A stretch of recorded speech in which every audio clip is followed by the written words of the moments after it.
Halo semuanya, perkenalkan nama saya Amanda Pasa dengan NIM 22352 dari kelas RA7 Program Studi Manajemen Fakultas FEB Universitas Primagraha. Pada kesempatan kali ini saya akan membahas tentang bagaimana perusahaan teknologi raksasa dunia Google Corporation menerapkan sistem OKR, objektivitas and key result untuk mencapai kinerja tinggi. Yuk kita simak pembahasan saya kali ini. Pembahasan inti OKR yaitu what? Apa itu OKR? OKR adalah singkatan dari objektivitas and key result, yaitu sistem manajemen kinerja yang digunakan untuk menetapkan tujuan dan mengukur hasilnya secara spesifik. Lalu di Google OKR itu membantu setiap karyawan dan tim untuk fokus pada hal yang paling penting dengan tujuan yang teratur dan transparan. Lalu yang kedua ada why. Mengapa Google menerapkan OKR? Google menerapkan OKR sejak awal berdirinya karena mereka membutuhkan sistem yang transparan, efisien, mampu mendorong inovasi. OKR ini membuat setiap orang paham apa yang menjadi tujuan perusahaan dan bagaimana peran mereka dalam mencapainya. Hal ini mendorong kolaborasi antara tim dan mempercepat pertumbuhan inovasi.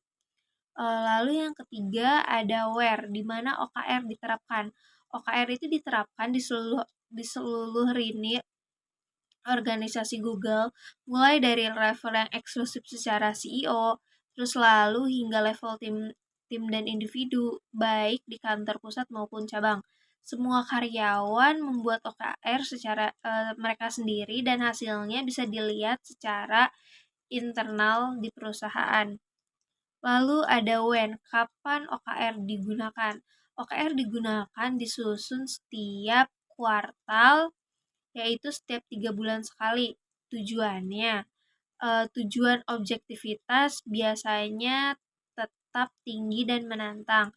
Lalu key result diperbaharui secara rutin untuk memulai progres. Evaluasi ini dilakukan di akhir kuartal untuk meninjau hasil dan menetapkan target baru. Lalu ada siapa yang terlibat. Semua pihak terlibat dalam sistem OKR.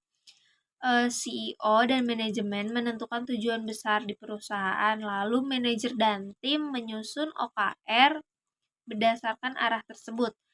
Karyawan individu menetapkan OKR pribadi yang selaras dengan tim dan perusahaan. Dengan begitu, setiap orang memiliki ownership terhadap kinerjanya sendiri. Lalu yang terakhir itu ada how. Bagaimana Google menerapkan OKR? Langkah-langkah Google menerapkan OKR yaitu dengan cara menetapkan objektivitas yang ambisius, jelas dan teratur.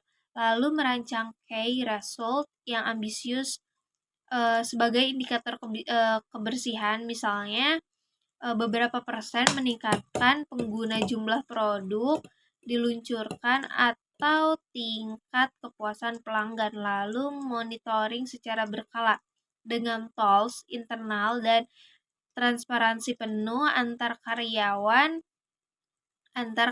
Lalu ada evaluasi dan refleksi di akhir kuartal, tapi tidak untuk menentukan bonus atau sanksi. Ini murni alat manajemen, bukan kontrol.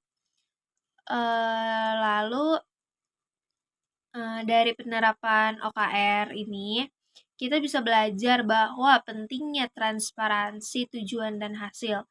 Lalu keterlibatan seluruh elemen perusahaan dalam menyusun target. Fokus pada hal yang berdampak besar, mendorong inovasi dan akuntabilitas karyawan. Perusahaan-perusahaan di Banten, baik industri, manufaktur, retail hingga UMKM dapat memulai menerapkan OKR dengan skala yang sesuai. Ini akan membantu mereka untuk meningkatkan produktivitas, kolaborasi tim, dan mendorong tercapainya sumber daya manusia SDM bekerja tinggi. Terima kasih. Terima kasih telah menyimak video saya. Semoga penjelasan saya ini bermanfaat. Dan sampai jumpa di pertemuan kelas UAS selanjutnya. Bye bye.